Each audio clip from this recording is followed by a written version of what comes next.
앞으로 한 두세 달 정도 일정을 잡고 요나서 말씀을 함께 나눌까 합니다.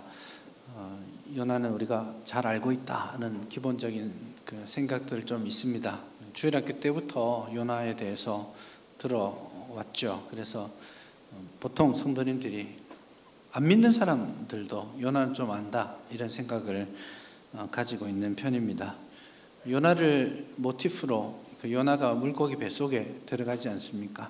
그걸 모티프로 해서 영화의 여러 장면들에서도 요나의 이야기가 묻어져 있습니다. 피노키오 이야기 다 아시는 것처럼 피노키오에도 그런 장면이 나오고, 영화 모비딕이나 아니면 뭐 좀 지났지만 니모를 찾아서 이런 것도 그 요나 이야기가 들어 있습니다. 요즘은 여러분들이 보셨는지는 모르겠지만 아쿠아맨 이런 거 보시면 고래 뱃속에 싹 들어가서 위기를 모면하는 그런 이 요나 모티프가 많이 있습니다. 그래서 믿으나 안 믿으나 요나는 물고기 뱃속, 고래 뱃속, 사실 큰 물고기라고 돼 있지 고래라고는 성경에 말하지 않지만 크다 하니까 고래인가 보다 생각하고 사람들이 그렇게 생각하죠. 어쨌든 요나는 굉장히 이 시대에 잘 알려져 있는 사람들이고, 또 여러분도 요나의 스토리를 대체로 다 안다고 생각하기 때문에 설교자 입장에서는 조심스럽습니다. 다 아는 것도 뭐 이런 생각들이 있을 수 있죠. 그러나 다 아는 게 정말 아는 건지 한번 한 두 달 정도 같이 살펴보기를 원합니다. 우리 시대만 요나가 유명했던 건 아니고요. 요나가 살아가던 시대도 이 요나 선지자가 대단히 유명한 선지자였습니다. 약간은 다른 결을 가지고 다른 선지자들과는 다른 각도에서 유명했죠.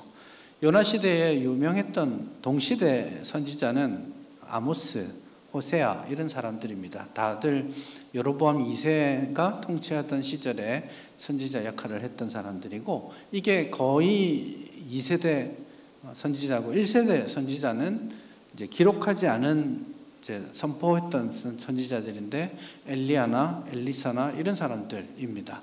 그래서 역사적인 무대가 그 어깨에 있다라는 거 아시면 되겠고요.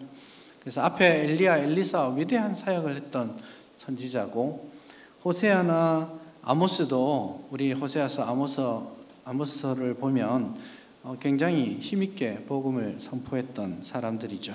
근데 그 당대에 그렇게 선지자들이 많이 있었단 말은 원래 이 여로보암 2세 시절이 북이스라엘에게 있어서는 전성기였습니다. 최고로 부강하고 최고로 잘 먹고 잘 사는 그런 시대였는데, 그때 하나님이 집중적으로 선지자를 보내셨다라는 말의 의미는 잘 먹고 잘 사니까 하나님을 배반하고 영적으로 이렇게 더 퇴보해가는 그 현실들이 있었기 때문이죠. 그래서 다른 선지자들은 그 백성들의 죄를 지적하고 또 이스라엘의 멸망을 선언했었습니다. 언약적 저주를 선언하고, 또 그로 말미암아서 아시리아라는 나라가 일어나서 북이스라엘을 집어삼키게 될 거야, 이런 예언들을 다 했었습니다.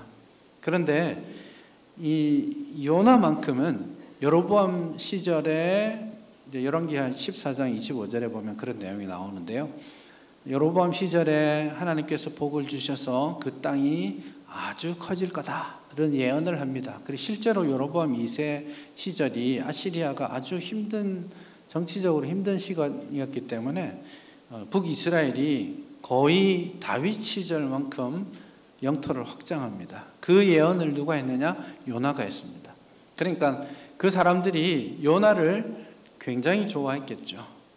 막 호세아, 아모스 이런 사람들은 저주를 받을지어다, 막 혼난다 이런 이야기하고 다니는데, 요나 혼자 복 받을 거야, 잘 될 거야 했는데 실제로 땅도 넓어지고 먹고 살기 좋아지고 이러니까 요나는 그 당시에 굉장히 그런 점에서 유명한 선지자였습니다. 굉장히 좀 맥락이 다르긴 한데 그 시절에 요나는 굉장히 유명한, 그러나 매우 독특한 선지자였다라고 말할 수 있겠습니다.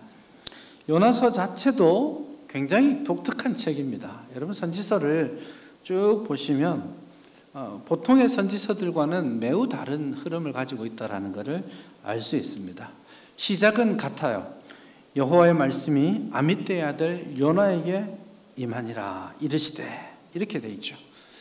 보통 선지자, 이게 전형적인 그 선지자의 문구입니다. 그래서 거의 많은 선지서들에 보면 여호와의 말씀이 누구누구의 아들 누구에게 임하니라 이르시되 하고 뭐가 나와요?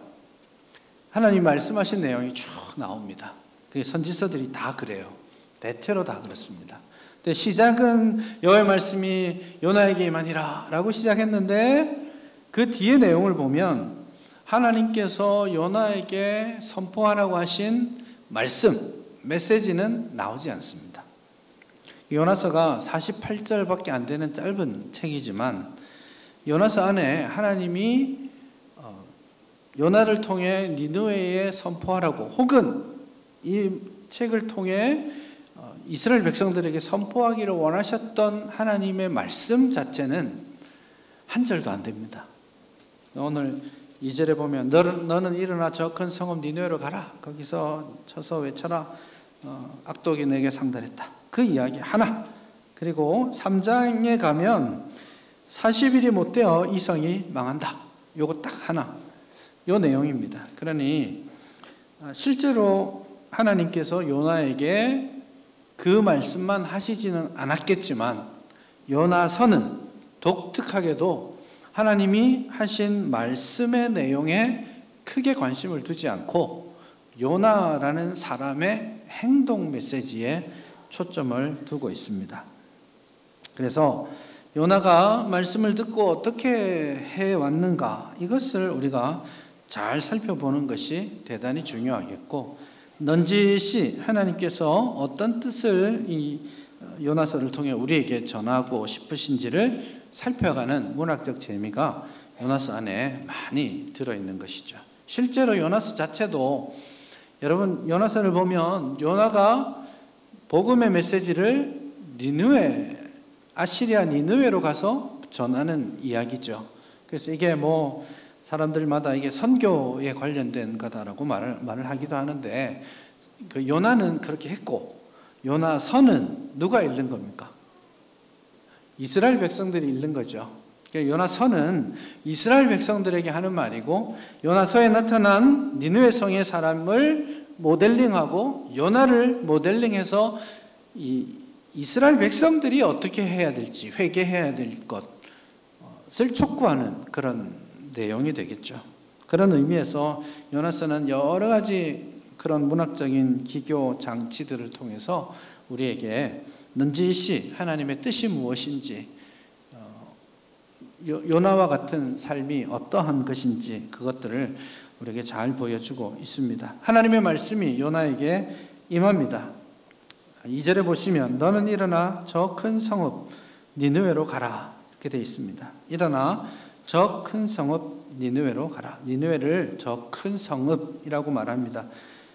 그냥 크다라는 뜻도 되겠지만 제일 크다 이런 뜻입니다. 그래서 그 당시 알려진 최고의 도시 니느웨로 가서 그것을 향하여 외치라. 니느웨를 향하여 외치라, 이렇게 되어 있는데, 향한다라는 말은 대항한다라는 뜻입니다. 그래서 좀 반대, 심판의 메시지를 전하라 이겁니다. 정확하게 번역하면 그것을 쳐서 외쳐라, 이렇게 하는 게 좋겠습니다. 왜냐하면 그 악독이 하나님 앞에 상달되었기 때문이다 라고 메시지의 내용을 줍니다. 그런데 이 메시지가 어떤 이유였는지 요나의 마음을 매우 불편하게 합니다. 그래서 요나가 이 말씀에 순종하지 않고 3절에 보면 그러나 요나가 하나님의 얼굴을 피하려고 도망쳤다, 그렇게 말씀합니다. 하나님이 명령했는데 그 하나님의 명령을 대놓고 거절하면서 도망치는 성경에 나오는 거의 유일한 선지자의 모습이 여기에 나옵니다. 그러나 하나님은 이렇게 말씀하셨지만, 그러나 요나는 그 하나님의 낯을, 얼굴을 피하려고 도망쳤다. 이게 그냥 개인적인 귀찮음이나 혹은 두려움이나 고생하고 싶지 않아서 떠나는 문제가 아닙니다. 그리고 요나가 여호와의 얼굴을 피하여 도망간다라는 말 자체가 대단히 공식적인 표현입니다. 왜냐하면 성경에 보면 하나님 앞에 서 있다라는 말은 하나님 앞에서 공식 직무를 감당한다 이런 뜻입니다. 그래서 여호와의 보좌가 있고 좌우에 하나님의 아들들이 서 있다. 욥기서에 그런 내용이 나오죠. 그 내용이 이 사람들이 그 하나님의 아들들이 그 하나님 앞에서 그 공식적인 직무를 한다는 겁니다. 그래서 내가 섬기는 하나님, 내가 하나님 앞에 서 있다 이 말은 선지자가 난 하나님의 대리인이야, 하나님의 위임을 받은 사람이야를 주장할 때 그런 표현을 합니다. 그래서 예를 들면 열왕기상 17장 1절에 보면 내가 섬기는 여호와께서 나에게 말씀하셨다. 내 말이 없으면 이 땅에 비도 이슬도 내리지 않을 거야. 누가 한 말입니까? 엘리야가 한 말이죠. 그때 엘리야가 처음으로 했던 말이 내가 섬기는 여호와 이렇게 말했거든요. 근데 내가 섬기는 이라고 우리가 번역을 했는데 원래는 직역을 하면 어떤 뜻이냐면 여호와 앞에 서 있는 내가 이런 뜻입니다. 그런데 하나님 앞에 서 있다, 하나님의 얼굴 앞에 있다, 이거는 공식적인 선지자의 직무를 감당한단 말이에요. 그래서 요나가 여호와의 얼굴을 피한다라는 말을 본문에서 2번이나 말하죠. 여호와의 얼굴을 피하려고 일어나 도망하려고 했다 하고 배에 오를 때에도 여호와의 얼굴을 피하여 그들과 함께 도망하려고 했다. 여호와의 얼굴을 피한다는 말을 강조하는 이유는 그가 지금 어떤 이유인지 마음의 불편함을 가지고 하나님하고 대화를 나누고 맞짱을 뜨고 그래도 나는 싫습니다. 난 죽어도 못합니다. 선지자 이거 때려칩니다. 하고 도망치고 있는, 항변하면서 하나님께 항명하면서 도망치는 것을 의미합니다. 그리고 그 표현을, 요나의 그 마음을 정확하게 드러내는 접속사 하나가 바로 그러나입니다. 하나님께서 말씀하셨다. 그러나 요나는 하나님 앞을 도망치듯 떠났다. 그렇게 말씀합니다. 하나님을 떠나서 그러나의 인생을 선택한 요나는 지금 다시스로 도망하기 위해서 욥바로 내려가고 있습니다. 욥바라는 곳은 지금 이스라엘의 수도 텔아비브죠. 사실 지중해 쪽은 항구가 잘하기가 어렵습니다. 굉장히 해안선이 단순하기 때문에 항구가 제대로 자리하기 어려운데 욥바, 가이사랴 이 정도의 항구가 유명합니다. 그 중에 이제 욥바라는 텔아비브가 욥바인데요. 그곳으로 지금 내려가고 있다라고 합니다. 그림을 보시면 동쪽으로 쭉 가면 한 3, 4개월 가면 니느웨가 나옵니다. 그런데 여기에서 서쪽으로 요나는 길을 틀었습니다. 욥바에서 다시스라는 곳으로 배 타고 멀리 떠나려고 합니다. 대단히 어리석은 일이죠. 요나가 하나님을 떠난다라는 것을, 그게 불가능하다는 것을 알았을까요? 몰랐을까요? 압니다. 그런데 지금 자기의 의지를 그렇게 보이고 있는 겁니다. 정반대로 하나님 가라는 그곳과는 아주 독이 오른 열받은 선지자의 모습입니다. 정반대로 떠나려고 하는 그런 모습입니다. 그런데 여기 재미있는 사실은 하나님을 떠나려고 하는데 그 길이 되게 쉽게 열립니다. 이게 참 조심해야 되는 부분이겠습니다. 신앙생활 할 때 이런 오해를 합니다. 어떤 선택을 하고 어떤 길을 갈 때 잘 되잖아요. 술술 풀리잖아요. 그러면 우리는 이렇게 생각합니다. 하나님의 뜻인가? 하나님이 돌봐주시는구나. 이렇게 생각합니다. 그럴 수도 있지만 하나님의 뜻이 그렇게 단순하지 않습니다. 여러분, 반대로 생각해 보시면 우리가 하나님을 떠나서 세상으로 나아갔을 때 누가 제일 좋아하겠습니까? 마귀가 제일 좋아하겠죠. 마귀가 옳다구나, 잘 왔다 하고 형통한 길을 줄 거예요. 넓은 길, 편안한 길, 이 길이 좋아, 더 먹고 살기 좋아 라고 말할 거예요.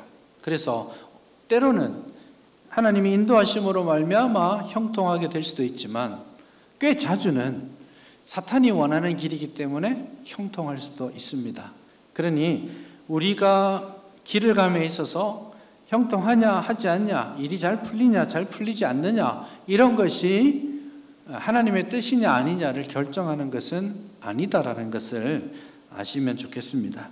오늘 요나는 여호와의 얼굴을 피하기 위해서 아주 독을 품고 도망을 치고 있는데 길이 잘 열립니다. 막 이제 사기 치려고 나갔는데 갑자기 버스가 탁 앞에 오는 거예요. 막 지갑 꺼낼 틈도 없이 막 뛰어가지고 버스를 타고 탁 끊으면서, 이야, 오늘 내 길이 형통하겠는데, 이런 생각이 드는 겁니다. 새벽에 운전해서 올 때 어떤 날은 갈 때마다 빨간불이 척척척척 계속 걸리고, 어떤 날은 녹색이 쫙 펼치잖아요. 그러면 오늘 내 인생인가 이런 생각이 듭니다. 계속 막아서면 오늘 내 길을 하나님 막으시려나 이런 생각을 한다니까요. 그런 거 아니에요. 하나님의 인도하심과 현실의 이 형통의 문제는 전혀 다른 문제일 수 있다는 것을 여러분 오해하시면 안 되겠습니다. 오늘 명백하게 요나는 하나님의 길을 벗어나고 있지만 그의 길은 잘 풀려서 가고 있다는 겁니다.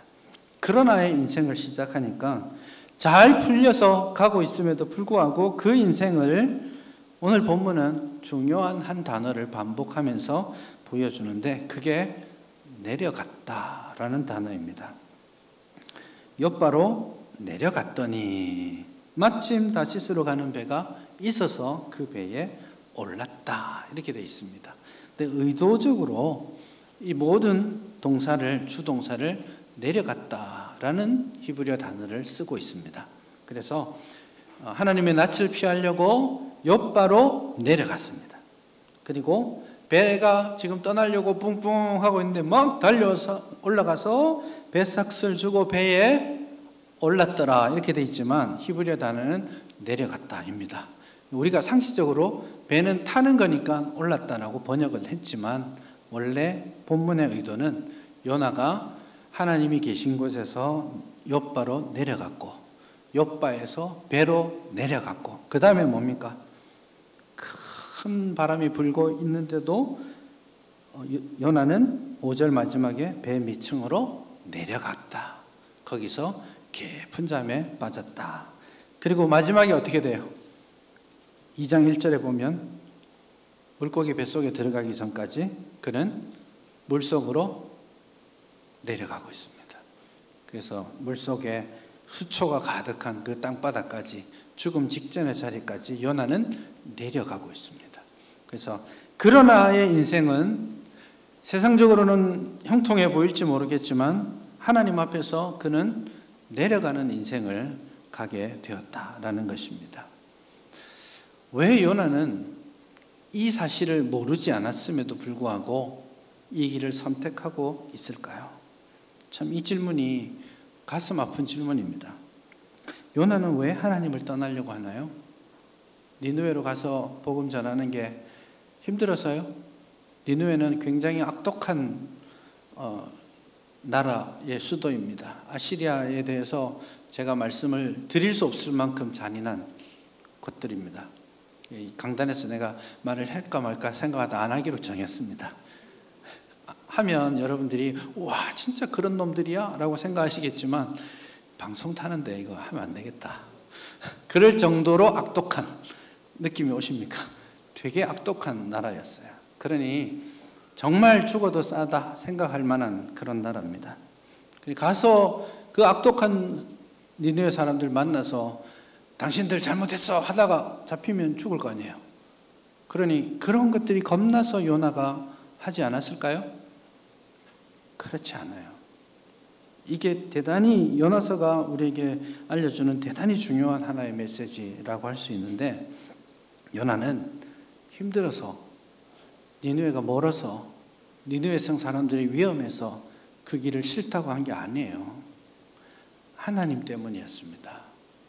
요나는 하나님께서 자비하시기 때문에, 하나님이 니느웨를 용서하실 것을 알았기 때문에 가기 싫었던 겁니다. 쳐서 심판을 선언하라고 하셨어요, 하나님께서. 그래서 그것을 향하여 외쳐라. 악독이 많지 않느냐라고 말씀하셨어요. 그럼 좋지 않습니까? 가서 너네들 이제 망할 거야 하고 오면 얼마나 기분 좋습니까? 망해라 이놈들아. 그러면 좋을 것 같은데 요나는 아니 망할 거면 놔두지 뭐 때문에 전해요 그걸. 가만히 있어도 망할 건데. 자기를 보내는 하나님의 마음이 뭔지를 아는 거죠. 4장 2절에 보시면 4장 2절이 굉장히 중요한 본문인데요. 하나님께 이렇게 기도합니다. 내가 고국에 있을 때 이럴 거라고 말씀드렸죠. 내가 도망친 이유가 바로 이것 때문입니다. 왜냐하면 주님께서는 은혜로우시고 자비로우시고 노하기를 더디하시는 분 아닙니까? 내가 그거 알았어요. 나를 보내서 심판하라고 외치면 저들이 회개할 거고 회개하면 옳다구나 하고 하나님 용서하실 거 아니에요. 저 그 꼴 못 봅니다. 나 선지자 그만두더라도 내가 물에 빠져 죽는 한이 있더라도 나는 그 꼴 못 봅니다. 내 민족을 멸망시키러 올 저 니느웨를 저 아시리아를 내가 어떻게 살립니까? 그게 하나님의 뜻인 줄 알지만 나는 싫어요. 그렇게 말하고 있는 겁니다. 하나님이 용서하시기 때문에 힘든 거예요. 이 이기적인 성도의 마음이 우리에게도 있습니다. 하나님이 용서해 주시고 자비로우시고 노하기를 더디하시니까 좋죠. 감사하지 않습니까? 하나님이 나에게 대해서 너무너무 용서해 주시고 자비로우시니까 고맙지 않습니까? 나에게 베풀어 주신 그 은혜를 인하여 감사하지 않습니까? 근데 그 노하기를 더디하시는 하나님이 나를 심판하시는 일에 천천히 가시는 그 주님께서 저 악한 누구누구 악한 어느 나라 빨리 좀 해결해 주시는 게 답답한 거예요. 불편한 거예요. 그게 우리 마음에 있습니다. 그래서 온 세상을 향하신 하나님의 자비와 용서하심, 하나님의 사랑, 그것이 가끔씩은 우리를 매우 불편하게 할 수 있다는 것. 그래서 그 일을 감당하도록 부르실 때에 난 싫습니다. 난 싫어요. 내 마음이 불편해서 싫어요. 그렇게 말을 하기도 한다는 것이죠. 우리가 이 요나의 함정에서 잘 벗어날 수 있기를 바랍니다. 우리 하나님 잘 알고 있습니다. 모르지 않아요. 하나님의 자비하심, 하나님의 용서하심, 노하기를 더디하시는 그 하나님의 성품 알고 있지 않습니까? 하나님께서 무엇을 기뻐하시는지 알고 계시지 않습니까? 요나도 잘 알고 있습니다. 다만 자기가 원하는 길이 아닐 뿐이죠. 하나님의 뜻 다 알고 있는데 내가 원하지 않을 뿐이에요. 말은 좋아요. 주님 뜻이 이루어지길 바랍니다. 기도하잖아요. 주님이 가라시는 곳에 있기를 원합니다. 찬송하잖아요. 말은 좋은데 안 가죠. 안 하죠. 근데 하나님이 나에게 너에게 유익한 일이 이거야 라고 시키시면 밤잠을 설쳐가면서 하실걸요. 그게 우리 마음인 거예요. 그게 이기적인 우리 마음이고 지금 요나의 마음입니다. 그래서 하나님의 뜻을 잘 분별하고 내 소원이 아니라 하나님의 소원, 하나님의 뜻을 이루어 드리는 그 믿음 걸어갈 수 있기를 바랍니다. 요나는 진짜 하나님을 섬기고 있나요? 요나의 말은 굉장히 번뜨르합니다. 너 누구를 섬기고 있어? 이렇게 말하니까 1장 9절에 가면 천지를 지으신 바다와 육지를 지으신 하나님, 그 하나님을 내가 섬기는 선지자야. 어깨에 막 힘 빡 주고 이야기하고 있습니다. 요나의 기도 보십시오. 얼마나 번들어하고 멋진지 몰라요. 입술은 그러합니다. 그는 하나님의 성품에 대해서도 하나님의 일에 대해서도 세계의 역사에 대해서도 다 꿰뚫어 보고 있습니다. 그러나 순종하지 않죠. 자기에게 주실 유익이 더 좋으니까요. 그래서 요나는 지금 성경이 말하는 하나님을 알고 있으나 정작 성경이 말하는 하나님이 아니라 자기가 원하는 하나님, 자기가 만들어낸 신을 섬기고 있다라고 생각합니다. 한번 질문해 보고 싶습니다. 여러분은 누구를 섬기고 있습니까? 여러분이 섬기는 하나님은 어떤 하나님입니까? 성경에서 말하는 그 창조주 하나님, 우리를 지으시고 우리를 향해 선하신 뜻을 가지시고 우리의 삶을 이끌어 가시는 그 하나님입니까? 아니면 그 하나님이 나에게 은혜를 베푸시고 나에게 자비를 베푸시고 나한테는 오래 참으시면서 나에게 유익을 가져다 주실 그 하나님이세요. 내게 건강을 주실 하나님, 내 자식 좋은 대학 가게 해주실 하나님, 좋은 직장 가지게 해주시는 그 하나님, 이번에 사업 시작하는데 대박나게 해주시는 그런 하나님, 그런 하나님만을 지금 기다리고 있는 것은 아닙니까? 정말 나에게 유익하고 좋은데 하나님이 아니야 라고 말씀하시면 알겠습니다 라고 말할 수 있겠습니까? 정말 죽어도 가기 싫은데 하나님이 가거라 하시면 갈 수 있겠습니까? 하나님의 말씀에, 하나님의 사인에 우리의 보폭을 맞추어 갈 수 있겠냐고요. 만약 그렇지 않다면 우리가 섬기는 하나님은 성경의 하나님이 아니라 내가 원하는, 내가 만들어낸 하나님일 수도 있습니다. 요나 기분 좋은 메시지 힘있게 선포했었습니다. 백성들이 환호하면서 요나의 이름을 부를 때에 얼마나 좋았겠습니까? 백성을 위한 말씀을 선포할 때 아무 아까움이 없었어요. 그런데 백성에게 해를 끼칠지도 모르는 하나님의 말씀이 주어졌을 때 그는 싫다라고 말하고 있는 것이죠.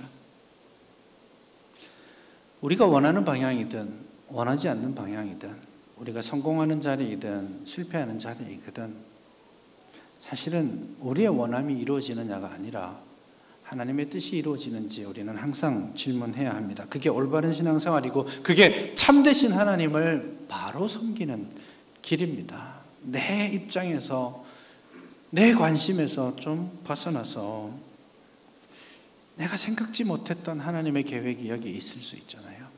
하나님의 뜻이, 하나님의 명령이 있을 때에 내 기대에 맞지 않지만 그 길 가운데 순종하며 하나님의 뜻을 이루어 갈 수 있기를 소원해야 되지 않겠습니까? 왜 나만 위하는 하나님이라고 그 하나님을 이렇게 제안하고 믿고 있는 겁니까? 창조주 하나님, 온 세상을 지으신 하나님, 온 세상을 운행하시고 선한 뜻을 가지시는 그 하나님을 신뢰하시기를 바랍니다.